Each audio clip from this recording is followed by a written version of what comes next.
digo, tem o poder de nos lapidar, de nos provocar como pessoas melhores.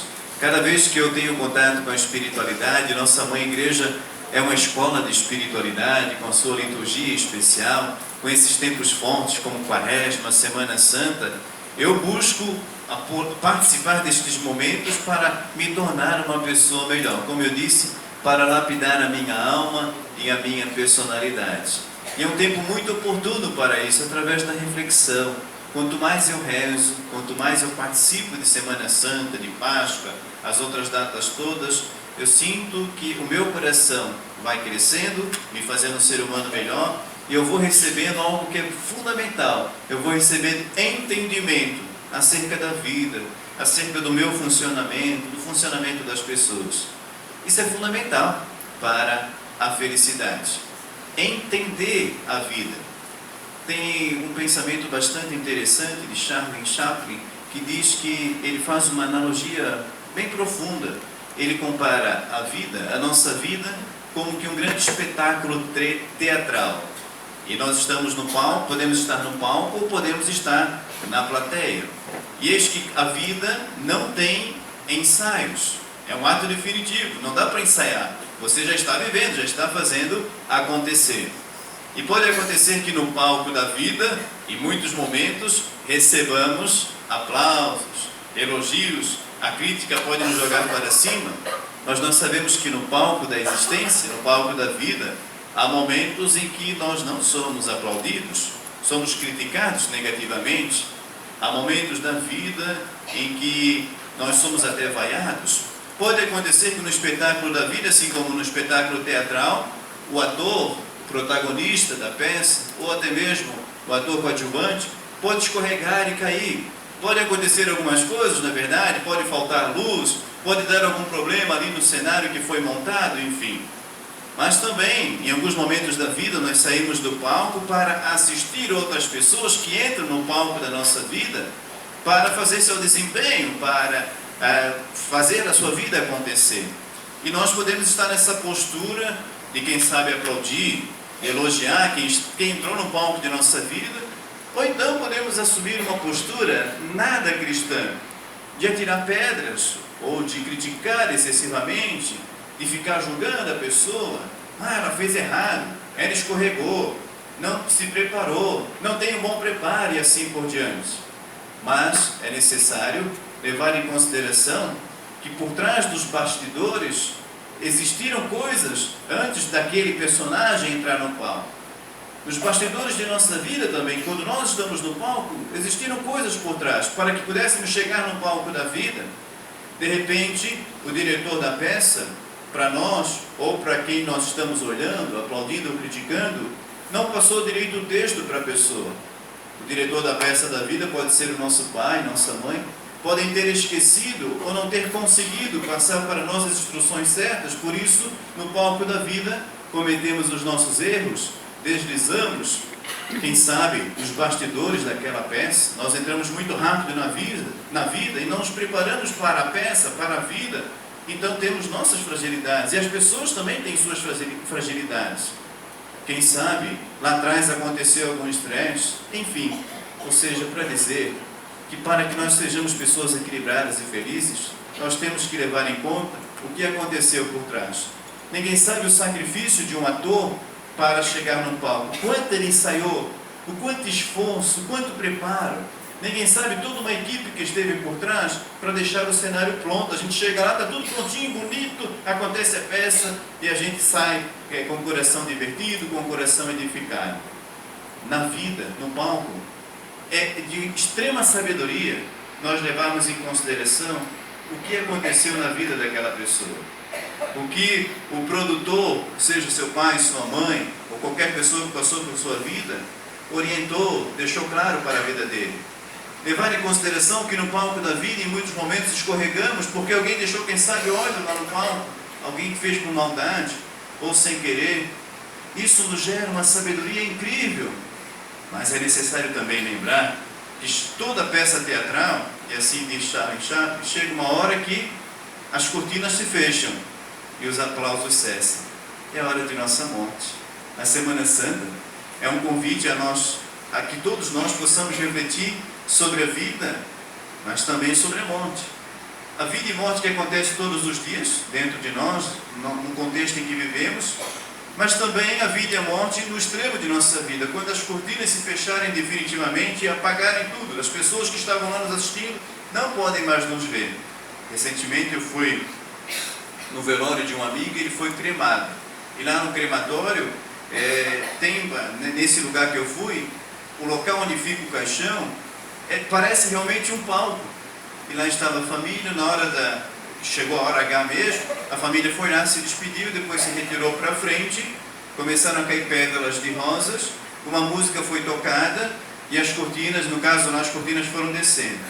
Dando bem esta ideia que Chaplin falou, chega uma hora que as cortinas se fecham, o espetáculo da vida se encerra. Aí de repente, a música acabou, as cortinas subiram novamente, o caixão não estava mais lá, porque foi cremado. E assim é a nossa vida, chega uma hora que as cortinas se fecham, acabou o espetáculo aqui, mas já começou o espetáculo, não mais aos olhos humanos, mas já começou na eternidade. Olha que compreensão, como a espiritualidade vai nos dando compreensão acerca da vida.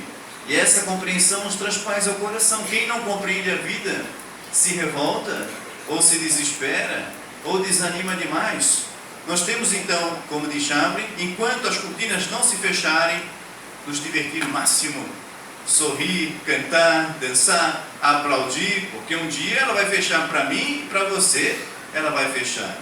Então, conceba no teu coração, e a Semana Santa é uma proposta de pensar nisso, que a tua vida é uma oportunidade fantástica, e vai chegar uma hora que a cortina vai se fechar e você vai para a eternidade.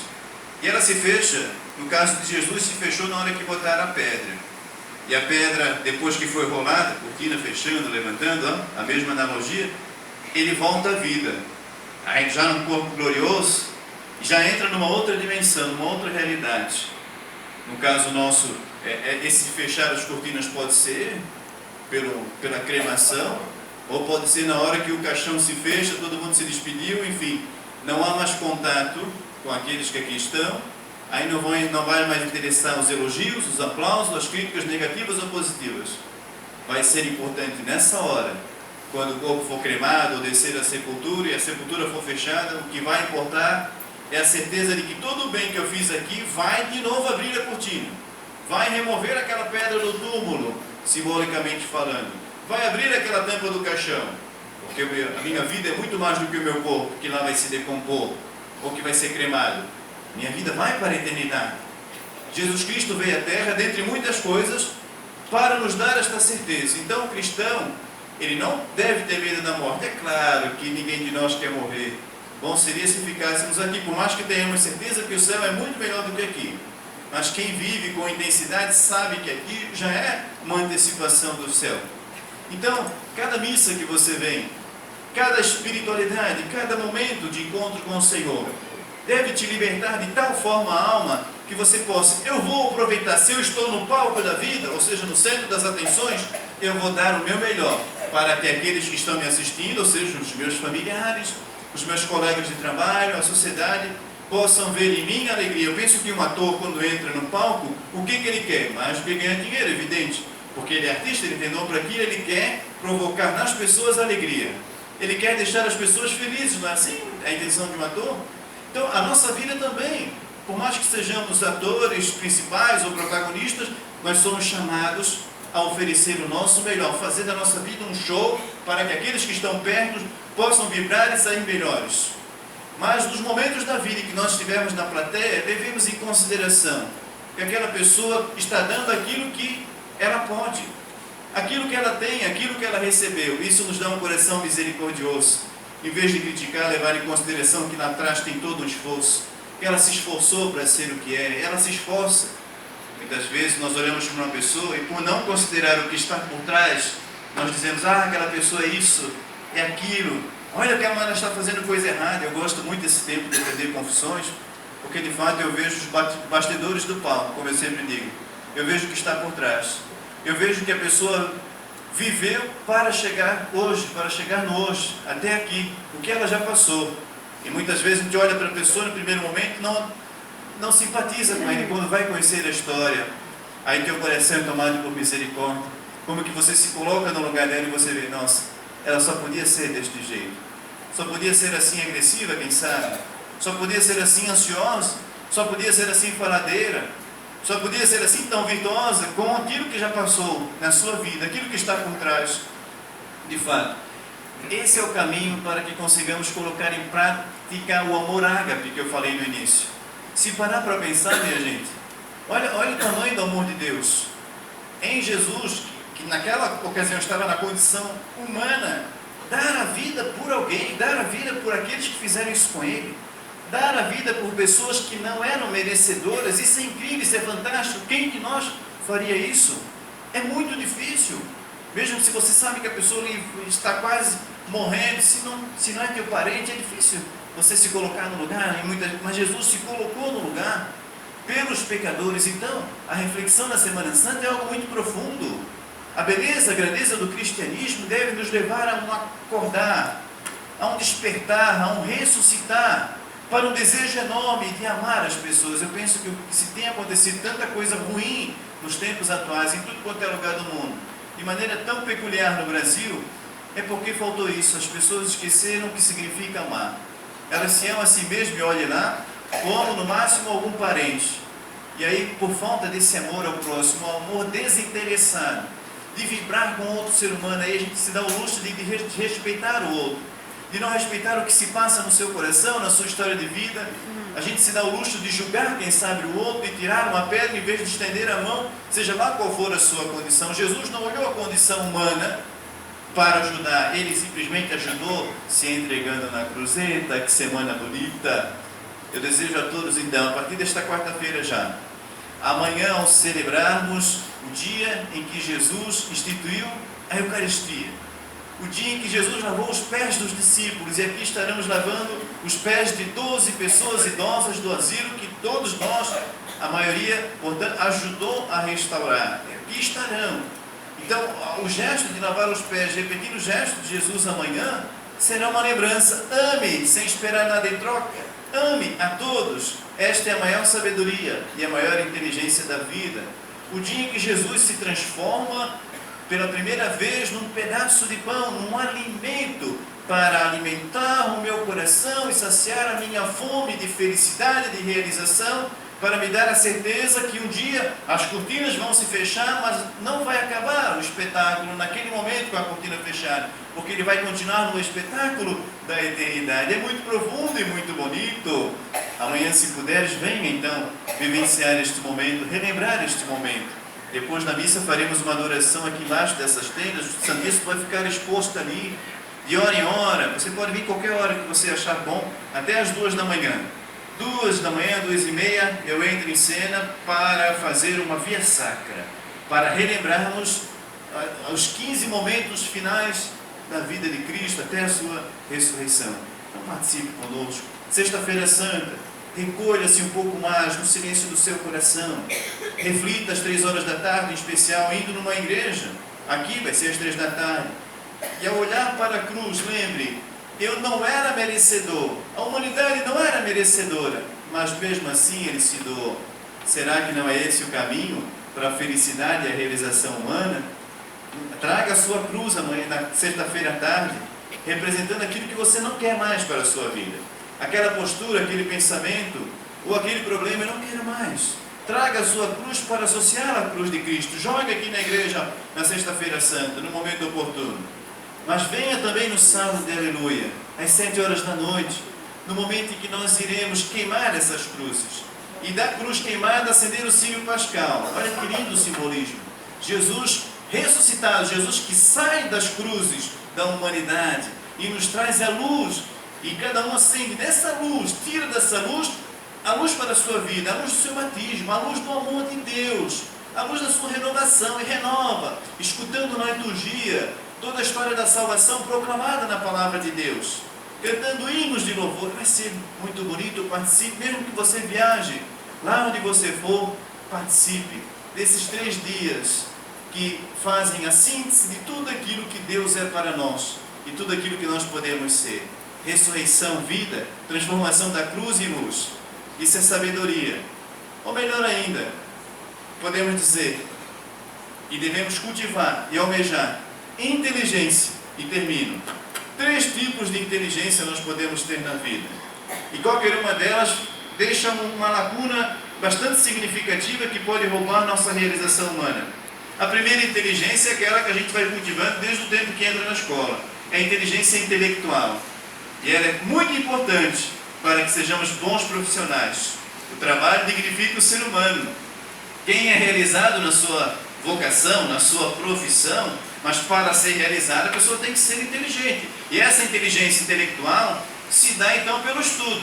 Quer ser um bom médico, um bom engenheiro, um bom padre, um bom enfermeiro, um bom motorista de ônibus, um bom carpinteiro, tem que estudar, não é verdade?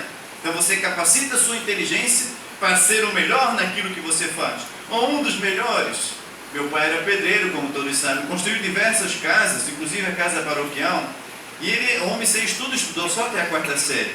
E me impressionava, ele pegava aquelas plantas que os engenheiros faziam, os arquitetos, ele interpretava tudo aquilo e fazia uma grande casa. Cansei de vê-lo discutir com o arquiteto, dizendo que ia dar errado, e aí depois o arquiteto vinha até dizer para mim, olha, teu pai é fera, ele corrigiu um erro, Então essa é a inteligência intelectual, é a capacitação técnica, super importante.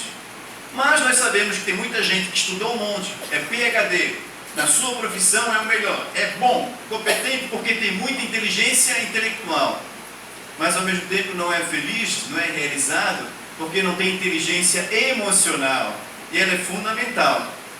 Eu penso que a missa carismática, a meditação dos mistérios de Cristo, a escuta da palavra, esse momento forte de investir em espiritualidade, na verdade nos ajuda muito a crescermos da inteligência emocional.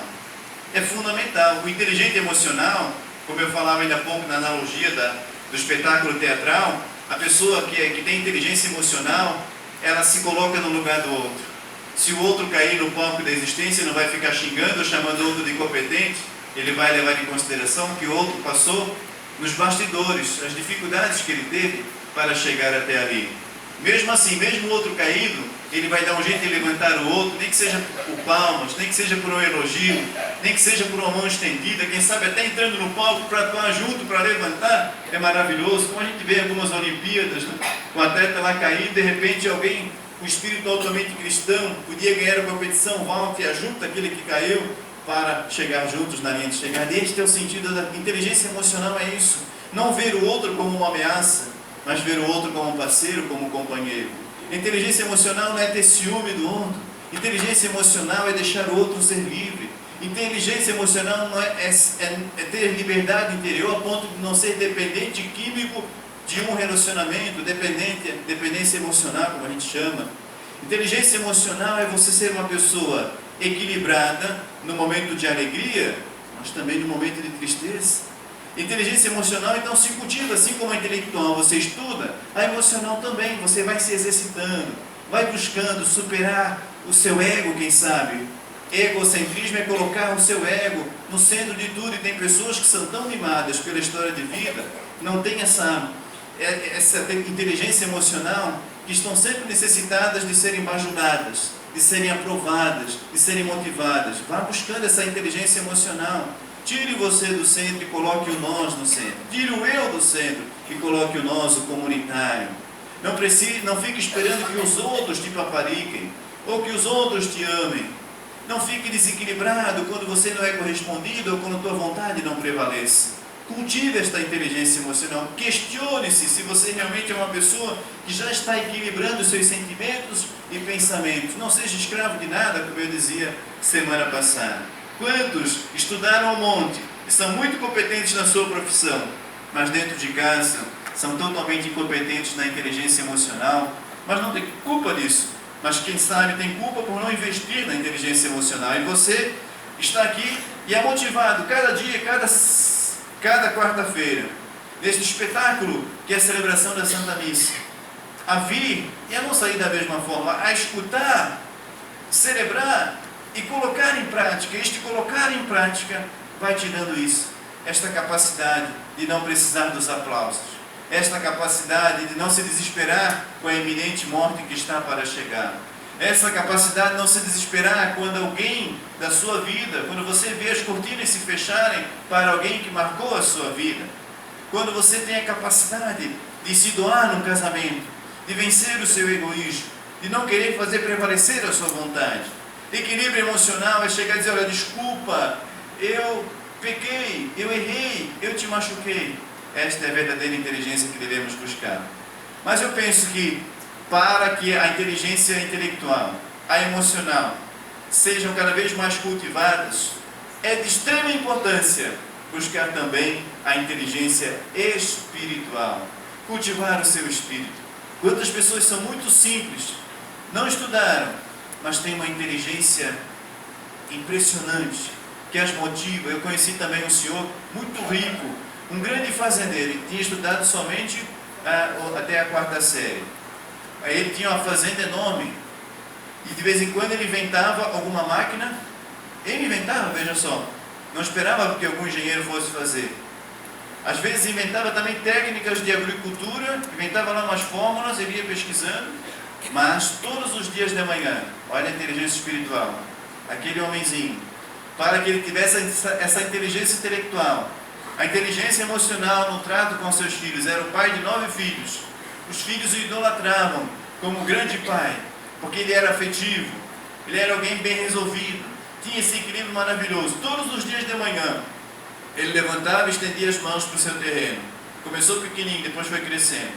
E ele rezava pedindo que o Espírito Santo de Deus abençoasse as obras de sua mão, abençoasse o seu plantio. Um homem de profunda espiritualidade, podia estar o tempo que fosse, todo domingo ia à celebração da Santa Missa, ficava lá no fundinho, um homem muito simples. Quando acabava a missa, ele batia nas minhas costas e dizia boa parte do que eu tinha falado na missa. Dizia: "Ô padre, isso vai fazer a diferença na minha vida."